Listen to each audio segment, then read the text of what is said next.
but it's my job to advocate for diverse and small businesses in Fluor's supply chain.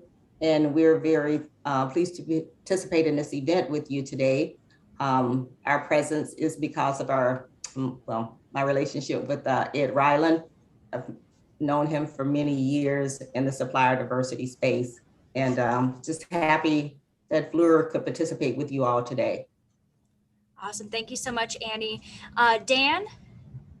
Hi, I'm Dan Mitchell. I'm Fluor's Infrastructure Supply Chain Director. I work out of our Greenville, South Carolina office. I've been with Fluor about 13 years. I've worked on 4 mega projects, the 95 express lanes in Virginia, 495 express lanes, Tappan Zee Bridge in New York, and the Purple Line project in Maryland. And now I'm in our corporate office. And I have oversight of all of our East Coast projects for supply chain. And what that means is my group hires subcontractors and suppliers to help us build these projects. Most, if not all of them, have varying small business goals or DBE goals. Tappan Zee, for example, had a $314 million goal. And last I knew, we're up around $362 million. So we've far exceeded that there. So awesome. Thank you so much for joining us today, Dan. And then next we have our wonderful board chair, Ed Ryland. Hello, everybody. I'm Ed Ryland. I am chair of West Houston Chamber of Commerce, and I'm also president of Arvo Realty Advisors, and we are a commercial real estate firm. I'm excited to have Danny and Dan here, and excited to have all of you guys here to learn more about how you can do business with organizations like Fluor. Awesome. Thank you, Ed. Next, we have Ruth. Hey, sorry, guys. My video is not working today for some reason. So I am Ruth Mallon with Storyteller Promotions. We do help you run your business from the inside out, all of your office supply needs online, and also all of your branding needs for promotional products, anything you put your logo on. We'd love to help you push that out to your clients and employees. Awesome. Thank you for joining us, Ruth. And then next we have Mark. Hey, everybody. I'm Mark Thoyer. I'm the Director of Outsourcing Initiatives for Nonpareil Institute. We have locations in Texas and also in Orlando, Florida. We do post-high school training for adults on the autism spectrum in the areas of digital entertainment technology, also work readiness, social skills, soft skills training. And I'm in charge of running the branch of Nonpareil that deals with outward facing clients that need work done. And that could be anything from digital art assets to digital models to full blown apps, video games, that kind of technology need for clients. And that in turn allows me to hire our students to get them paid experience and resume bullets and getting them more ready for their next step after they leave us. And so that might be college or technical school or going into the workforce. Wow, that's really awesome. I got to keep you in mind. We have our Business and Education Committee is starting back up in August. It's going to start back up August 12th. So that's a great committee to get involved in. And it's going to meet at Cantina Laredo. So if you're interested in that, I can give you more information. I just wanted to mention to Mark, and I'm sure he probably saw this, that wonderful segment that 60 Minutes did on Sunday regarding how, a lot of these tech companies are using adults with autism and the amazing things that they're doing, as far as innovation and helping them to improve their work processes. I was very, very blown away. No, you're right about that, Annie. And what we try to do is continue to increase that exposure for companies to be able to see the great things that some of our young men and women can do that are on the spectrum, and continue to break down barriers for them to have employment opportunities. Yeah, that is really awesome. I think you should definitely show that segment to a lot of people, because I don't think most of us have any idea of that untapped and hidden talent there. Yep. Okay, well, let's carry right along with introductions. Next, we have Leslie Atkinson. Yeah, good afternoon. I'm Leslie Atkinson. I'm the Marketing and Business Development Director for Allied Fire Protection. We are a one-stop shop for all your fire and life safety needs. So we service all of Texas, and we actually have a travel team that goes outside for larger new construction jobs. We work with commercial real estate, property managers, everything from installation of fire, sprinkler, fire alarm systems to inspections, testing, and maintenance. So we touch just about every sector that you can imagine as far as commercial construction goes, buildings, nursing homes, things like that. So been in the industry just shy of 20 years and been with Allied just shy of 10. So Wow, that's love what I awesome. do. Glad to be here. Are you the owner? No, I'm actually just the director of marketing and business development, but I work directly with owner. He's right down the hall from me right now. Okay, very good. Okay, next we have Ken Smith. Hey, welcome. Yeah, my name is Ken Smith. I'm the owner of a company called Bel Air Leadership, and I work with Academy Leadership, and I help you build your leadership pipeline, and I help individuals that want to learn how to become that manager that people want to work for. Leaders touch everybody's lives in a very meaningful, impactful way. We spend most of our lives at work as opposed to anywhere else, and I believe that leadership matters, and then if we make leaders better, then they make the world a better place. Awesome. Thank you so much for Excellent. joining us today, Ken. And then next we have Mary Bell with Sunshine Personnel Solutions. Mary Bell, are you there? Yes, I'm here. Good afternoon, everyone. Hey. My name is Mary Bell Rodriguez. I go by Sunshine, owner of a staffing company named Sunshine Personnel Solutions, located in Houston. We provide temps to hire, and direct hires. Awesome. Thank you so much for joining us today, Mary Bell. Girls, did you want to introduce yourself? Hi, I'm Anna Blanco. I'm one of the interns here at Houston West Chamber of Commerce. I come from the Village School. And hi, I'm Ella, also from the Village School, and this is our first month as interns. Aren't they just the cutest? I just love them. They work really hard, so we're really thankful to have them.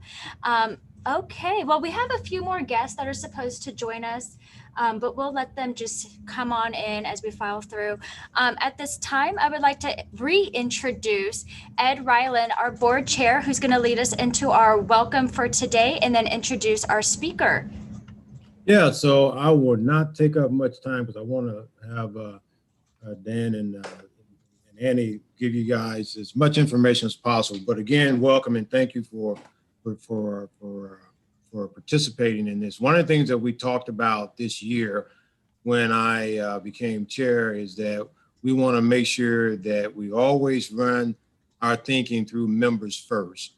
And that is, what do we do, everything that we're doing, how does it impact the members, and how can we impact members first?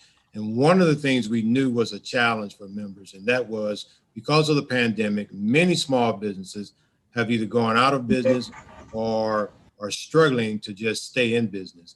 And one of the areas that we thought we could help was to get them introduced to companies that they wouldn't normally have an opportunity to meet with, and get them to better understand whether or not they were ready to do business with these organizations now, or what they need to do to get themselves prepared to do business with these organizations. And as I began to go through my list of folks that I knew, Annie jumped out almost immediately with Fluor. One, we knew that this was an organization that our members could learn something from. And then two, we knew that we've never had an opportunity to have this type of up close and personal conversation with someone like Annie and Dan to talk about the Fluor way of doing business. And Annie's a straight shooter. If there's opportunities, there's an opportunity. If it's not, it's not. And if you need to do something different to get ready, you get that from her as well. So I'm really excited that Annie is taking the time out to be here along with Dan. I know how busy they are. And so with that, I'm going to turn it over to Annie and let her walk us through the rest of the program. Okay, well, actually, my colleague Dan today is going to talk to you about one of our business units, our infrastructure business line. Dan is very well versed in DBE inclusion. This is one of the areas that we kind of consider one of the easier entry points. And he will also tell you about our various other business lines. My role, again, is to advocate for inclusion of small and diverse businesses within Fluor's corporate supply chain and all of our business units. Earlier this year, our CEO issued a directive that by 2023, he wants our spend within the US to be 25% with diverse businesses, and that includes small and diverse businesses. So we're looking at ways to make sure that we meet that goal. Dan will tell you more about the goals that they have working in our infrastructure sector. He's a great guy to know. He's put his email address in the chat box there. I would encourage you all for, any follow-up questions you may have after today that you reach out to him. I'm very, very pleased that he could accommodate this session in his schedule today. He was very busy and had some conflicting meetings, but he cleared his calendar to make sure that he was here to represent Fluor. Again, as Ed mentioned, I've known him for many years through one of our diversity organizations, have really watched them grow, participated in some of his training for his organization, and the commercial real estate space. Is always very impressed with the work that they do. So we look forward to meeting you all today, and hopefully we can provide you with some great information to help you, if not to connect with Fluor, but other corporations like us. So thank you. I'm pleased to be here today. Devin, did you want Dan to just take it from here, or did you want to? Yes, absolutely, Dan. The floor is yours. Go ahead and take it away. All right. Well, first of all, thanks for having me here today. It's not too often that I get to speak at something like this. I do think it's important that everybody networks and gets introduced to new businesses. There's tens of thousands of companies out there where we're constantly working in new regions, and we're trying to find, like I said, a lot of these subcontractors, suppliers to help us build these projects. So is it possible to share my screen? I have a little slideshow. Yes, I did give you co-host permission. So if you go to the bottom to the share screen tab, you should be able to access it right there. Is it advanced sharing options? Do I need to go to that? It just says one. No, just the green one, just share screen. Oh, okay, got you. Yeah. Okay. Gonna start this from the beginning.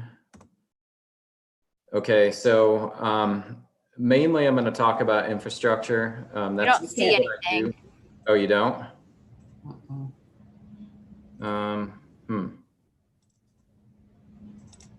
Okay, try again. There you go. You see it now? Well, we see where you're, okay, there. Yes, we see you now. Okay. So I'm mainly going to talk about infrastructure. That's all I've done in my career, inside and outside of Fluor. About 21 years of experience building projects anywhere from 4 million to 3 billion. But I did want to give you a Fluor corporate overview, at least my limited knowledge of Fluor corporate. Annie probably knows a little bit more than I do. The types of work that we do, talk a little bit about lump sum, P3 projects, joint venture partners that we work with, and then how to do business with us. So for the corporate overview, Fluor has split into 3 different business segments: energy solutions, urban solutions, mission solutions. And what that means, energy solutions is formerly our energy and chemicals group, includes nuclear projects, LNG, production of fuels, oil and gas, things like that. Urban solutions has been blended into advanced technologies and life sciences. We call it ATLS, mining and metals, infrastructure, which I belong to. So I'm just a small fish in this really large pond. And then TRS staffing. And then mission solutions is really what we call our Fluor government group. So I'll give you a minute just to look at this and all the different types of work that we get into. And we have various, different business lines, and, just because you may not be someone that's into building roads and bridges doesn't mean that there's not opportunity at Fluor. And just because you may not be a subcontractor or a supplier doesn't necessarily mean there is an opportunity at Fluor. We have sales groups, marketing, staffing, all this stuff. So As far as an executive overview, if you're not familiar with Fluor, we're a global publicly traded professional and technical solutions provider. We design and build projects on 6 continents. We've been around 109 years. We currently serve clients in over 60 countries, number 181 on the Fortune 500 list, and right around 44,000 employees globally. And then in 2020, we did about 14 billion in revenue, had 7.5 billion new awards, so $23.1 billion backlog.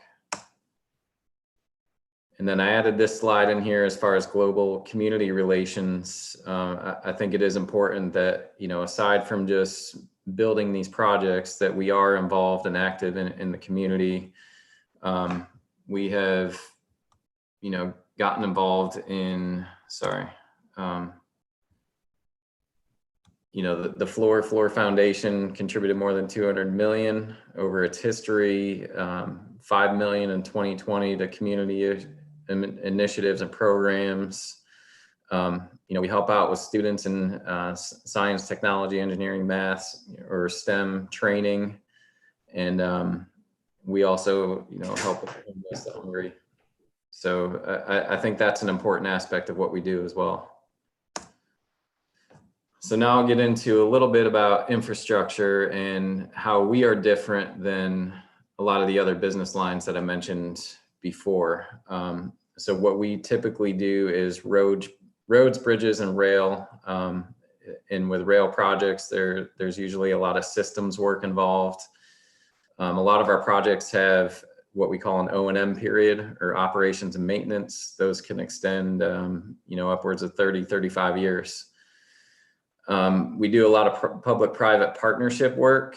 A lot of our projects in infrastructure are lump sum and design build, which means, you know, we submit a fixed price to a client, and, you know, that's all we're going to get paid for that project. So we have to operate pretty lean. It's not a cost reimbursable environment. We deal with a lot of different joint venture partners. A lot of the same players in our industry, companies like Granite Construction, Skanska, Lane Construction, Trailer Brothers, Kiewit, and the partners can vary from project to project. These are not what you would consider a Fluor standalone project, which can be confusing to people at times. Each one is set up with a different LLC and a joint venture name, but we all come together to build these jobs. And then we have, like we talked about before, various DBE goals, you know, anywhere from 7 to 8% on a small job to the Purple Line project I was on had a 22% goal. Types of work that we'll typically subcontract, we'll have a EOR, or an engineer of record. They do the design work for us. That's usually a pretty sizable contract.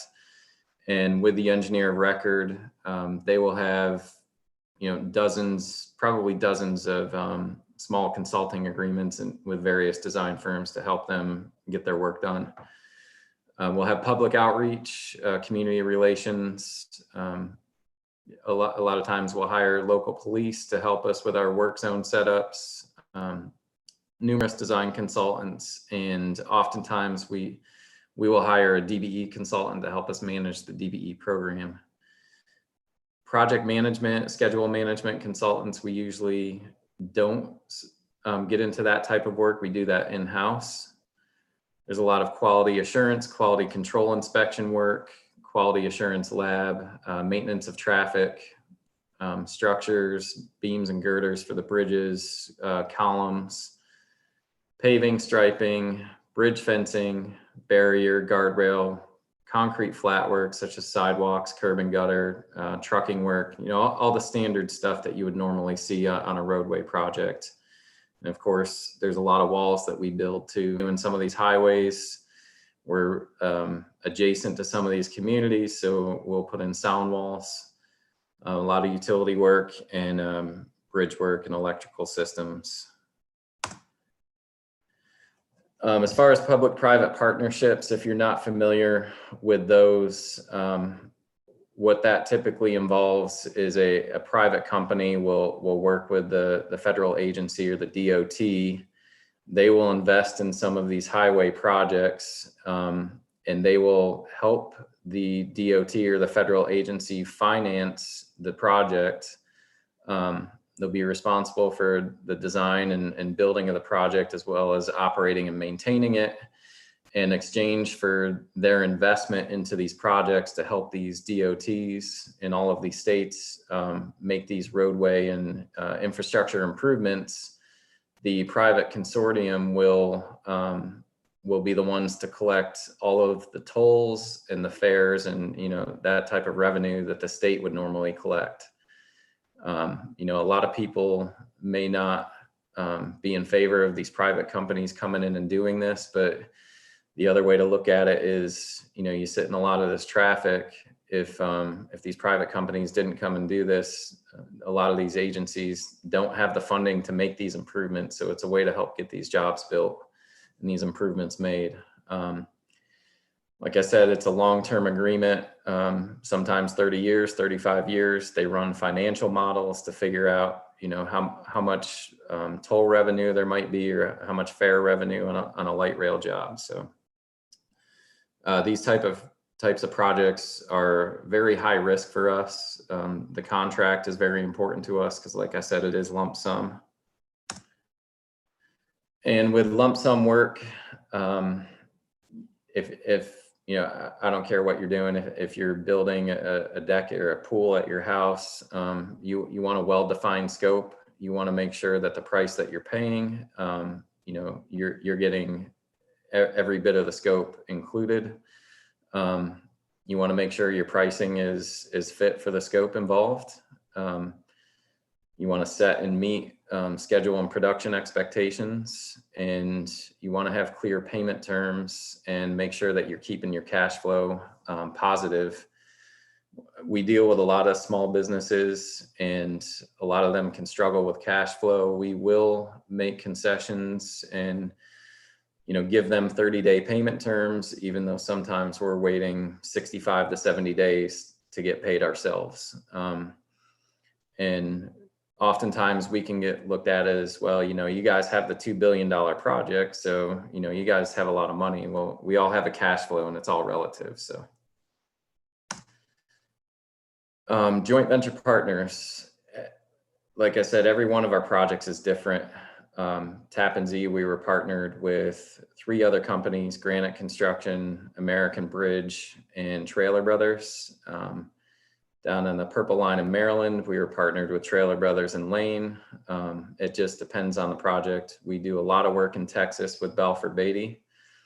So it just depends on the partners available, where the project is, that sort of thing. And with this, each time we go into one of these projects, we are starting a new company, essentially. You know, Purple Line, for example, we're starting a brand new $2 billion company. Each partner that comes into these projects brings their own culture, their own people, and it can be tough. It can be a challenge to get everybody going the same way, but we do look at ourselves as one team. We're not just Fluor, we're not just Lane, we're not just Trailer. So we are one team when we go into these jobs. Just briefly here, Annie gave me this information, how to do business with Fluor in general or overall from a corporate standpoint. There is a supplier and contractors registry. You can learn more here about what we buy. You know, take down this website and, you know, go there, get registered. Like I said, if you have any questions, reach out to Annie, myself. We'll get you steered in the right direction. Anything to add on that, Annie? Nope, I think you did a pretty good job. Okay. You know, kind of highlighting, I think it was good to understand some of the things that you're purchasing in your supply chain out there. Okay. I do have one question for you. So with your joint venture relationships, does Fluor always have responsibility for supply chain, or sometimes is that the responsibility of the joint venture partner? It depends on the separation of the partners. Most of the projects that we do, we are the managing partner, which means we have the majority stake. And we typically bring the business services aspects to these projects. So supply chain, project controls, IT, HR, document control, finance, all those types of things is what we do as Fluor. We'll generally partner with a construction company like Trailer Brothers and Lane. They're more, set up in local regions. They own all their own equipment. So they bring a lot of the construction management and field engineers and things like that. So. And I noticed that, when you were showing our various business lines, you showed TRS on there. When you guys are looking for staff or craft, do you usually go to TRS, or how do you handle staffing? TRS, I think, is usually the first option, but they can't serve everything that we do. We've partnered with local staffing companies on various projects, that are in the different regions that we work in. So we have had separate consulting agreements set up with local staffing companies too. Yeah, the reason I asked that question is because I know that we have Sunshine Staffing on this call, and I've seen Maribel a lot in this space. I think, from everything that I know about that company, they're really dynamic, and just wanted to ask that question on her behalf. I know oftentimes we have a bit of challenges with trying to bring in staffing companies because TRS is always, our first go-to, since they are a Fluor-owned company. So yeah, that's correct. But we have done a lot of work with other staffing companies. I had a call last week with a staffing company local here in Greenville that was interested. So I matched them up with some of our other business lines. So I would say that there should be opportunity for that occasionally. So let me get through this last slide here, and then maybe we can answer some questions. But I wanted to talk a little bit about, so I talked about Fluor in general and how to do business with Fluor. For infrastructure specifically, for right now, we don't have a generic email set up or a registry or anything like that.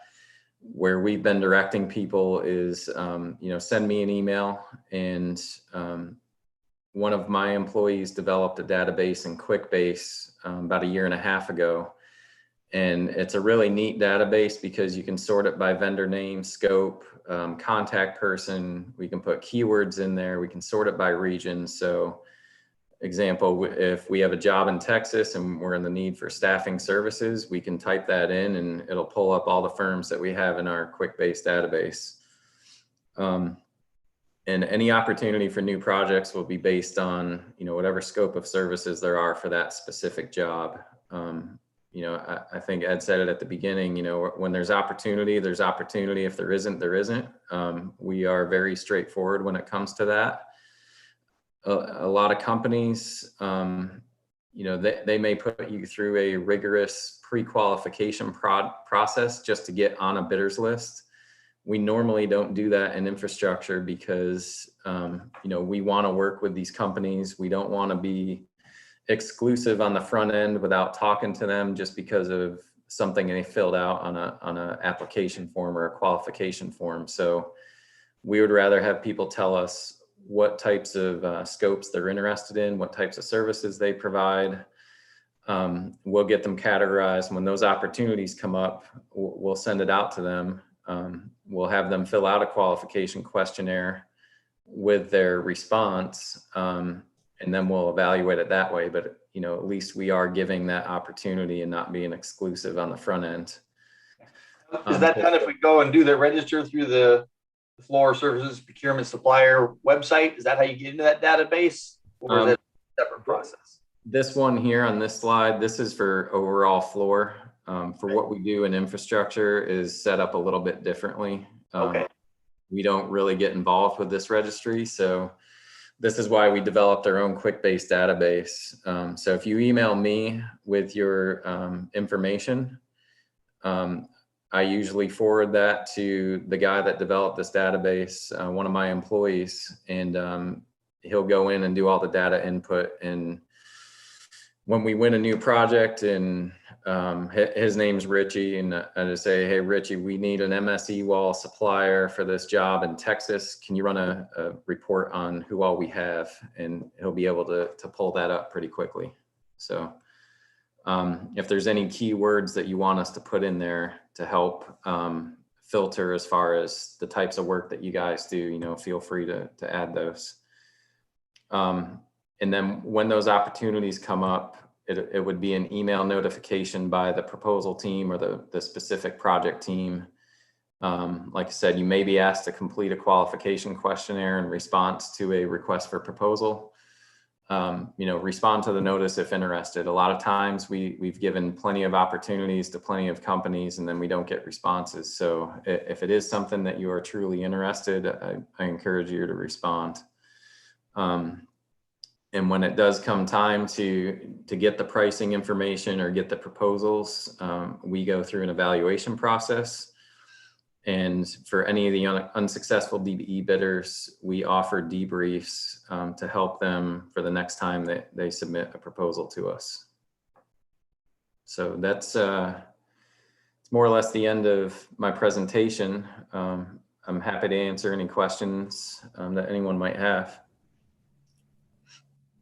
I have one. This is Annie again. Yeah. So Dan, do you all require certifications? And if so, what types of certifications? Certifications would be scope specific. You know, if you provide welding services, there's certain welding certifications you have to meet, but for the most part, I would say no. You know, we're not building nuclear plants where you have to have that NQ1 or whatever they call it certification. So, yeah, sometimes, I'm sorry, go ahead. Yeah, I would say for the most part, no. Now, if you are a DBE firm and, you know, your business is typically installing guardrail, but then you want to get into drainage work, they do have what they call NAICS codes, NAICS. You do have to be certified in the proper NAICS codes. And I don't know what NAICS stands for off the top of my head. I'd have to Google it, but. Yes, I think it's like the National Association, kind of industry standard codes. Yeah. So do you require like state certification or city? Say for instance, here in Houston, City of Houston has a certification. A lot of times, some of our public entities will require that type of certification. Yeah, I mean, we work in a lot of different jurisdictions, work for a lot of different DOTs. Some states have their own pre-qualified lists where you have to be a pre-qualified vendor in the state database. VDOT, for example, in Virginia, they have something like that. So if you're a contractor in Virginia that, again, does guardrail and you want to bid on guardrail work on a project, on a VDOT project, you can't do that unless you're pre-qualified with VDOT. So it's their process though that you have to go through. So I don't know all the different states and cities and who requires what. You know, we usually just get into that depending on what region that we're working in. And would our Houston, let's say Texas-based businesses be able to do work with you in any other state? Do you have to be licensed in those states to qualify for those projects, or how's that work? Yeah, I think a lot of times you do have to have the applicable state contractor license, and I think it's just a matter of somebody at the company going and taking the contractor's exam and getting that license. I don't think it's a major process, but I don't know all the specifics. Very good. I'll stop asking questions and let the audience jump in. Does anyone else have any questions?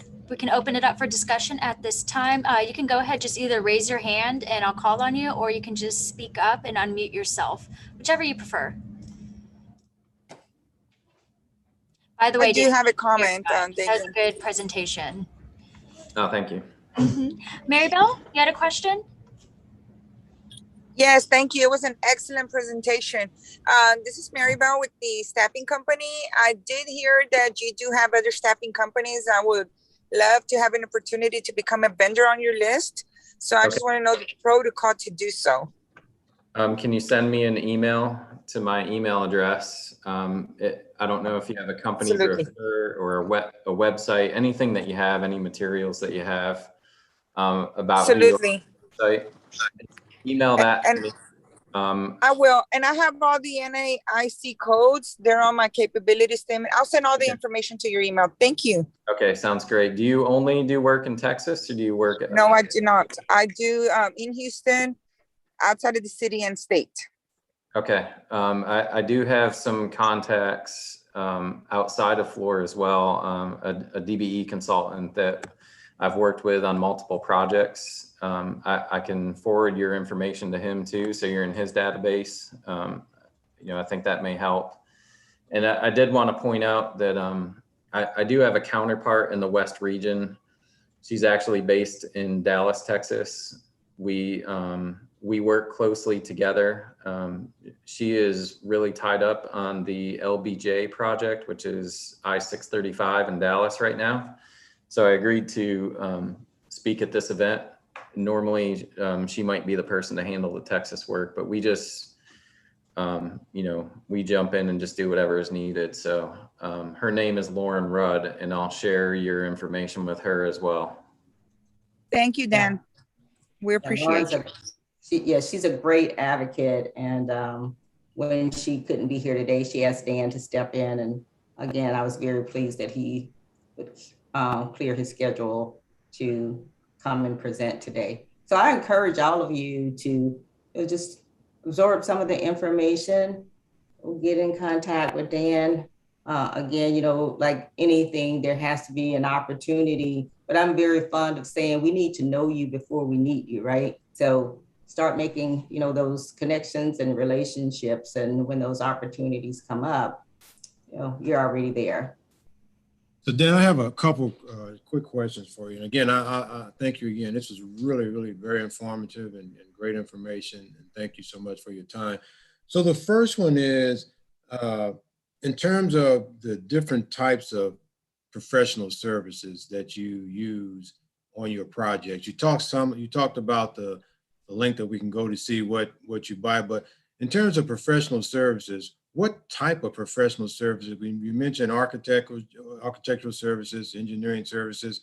What were stuff like? Do you get involved in things like accounting services, things like, for instance, I'm in commercial real estate service. What other type of legal services does your portion get involved in any of those types of professional services?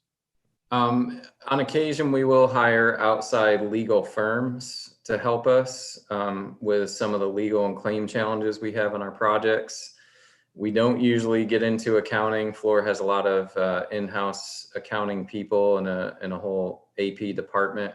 Trying to think what else. Safety training is one that we'll usually have a consultant come in and do safety training with our safety director on a specific project. We'll hold, usually at the beginning of a large project, it would be probably 2 days a week, and it's half-day safety training that we put all of our contractors through. So we'll hire something like that. The quality assurance and quality control inspection firms would be a professional service agreement. I can't think of too many more off the top of my head. I mean, the DBE consultants, most of them are design related, supportive excavation type design firms, things like that. And then in terms of the small and diverse suppliers that you come in contact, is there any common areas where you say this is an area that we typically have a challenge with in trying to get small, diverse firms on board. I'm just trying to understand, are there any areas that we should pay particular attention to either address or to make sure we have that we have in place? Yeah, the biggest one in our industry that I don't think I've ever seen a DBE firm do is drilled shaft work. And that could be a function of the specialized equipment that is required to do the shafts that support these bridge structures.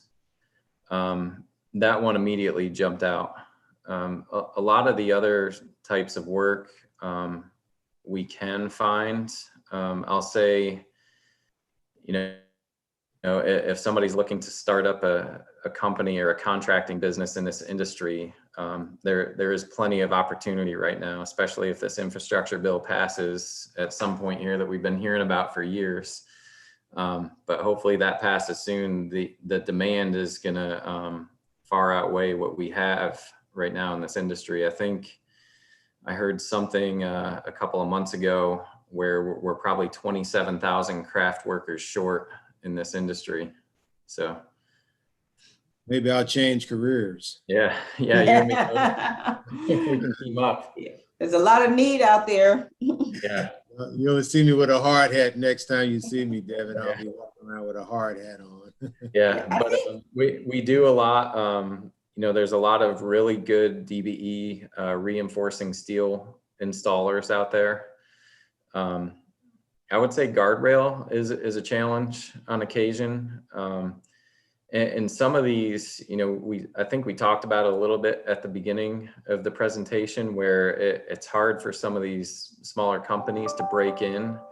Some of these areas I've worked in, it's, you got your one or two fencing contractors, and it's like they monopolize the whole business in that area, and no one else can break in.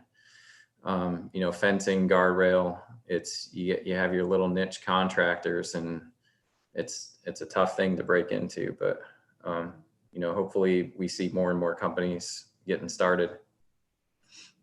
Yeah. I'll ask my question. I help organizations that are looking to grow their leadership. And I'm curious, what does Fluor do as far as their leadership development? What programs do they do? And is there anybody in particular that I could talk to about seeing about augmenting or helping with what you're already doing? Yeah, send me an email. We do have a talent development group in-house, and Fluor has a very, I would say, very structured learning program, talent development program, leadership training courses. They do a lot of the Harvard Business Publishing leadership training courses. They have what they call Fluor Management Institute, where it's an intense week-long leadership training class. You're in there, I went through it back in 2011, I think. And when you start on a Sunday morning at 7 a.m. and you're going all the way until Friday, and it's all day training, and then your dinner's at night. And then beyond that, they have the Fluor Leadership Summit, they call it. So that they do have a lot of that stuff, but send me an email and I'll get you matched up with a guy in our talent development group to see if there's anything there. All right. Yeah. Usually companies as large as yours have programs, but oftentimes they're looking to augment, or they're looking for a little bit different, or they want to review stuff. So there's always opportunities. I don't want to turn it down because you're an extremely large company and I know you're going to do it in-house. Yeah. And, and it might be something specific a project in Texas wants to do outside of what Fluor normally does. So I appreciate it, and thank you. Yeah, Kent, I was going to ask you, because Fluor has Fluor University as well, where we have lots and lots of online training. Some of it is required training for various departments. And then, of course, we have the in-person type of classroom trainings as well. Do you have any online type of programs, or is it all basically classroom? So it's instructor led. So I don't have any computer-based learning. That's just ineffective for leadership and what we do. But I do virtual courses. Matter of fact, that's what I was doing this morning. I was finishing up with a client with Christus Health. So I'll do the programs instructor led online, but not computer-based training. Very good. Thank you. It just don't work for what I teach. Yes, yes, send that to both Dan and I. All right, and I'm trying to remember, is your contact info in the chat as Yes, well? yes, this is Might have been- Annie.lidge What's at that? Fluor. Yeah, Annie.lidge at Fluor.com, and make sure you spell it Fluor. Not flower? That's correct, because we won't get it.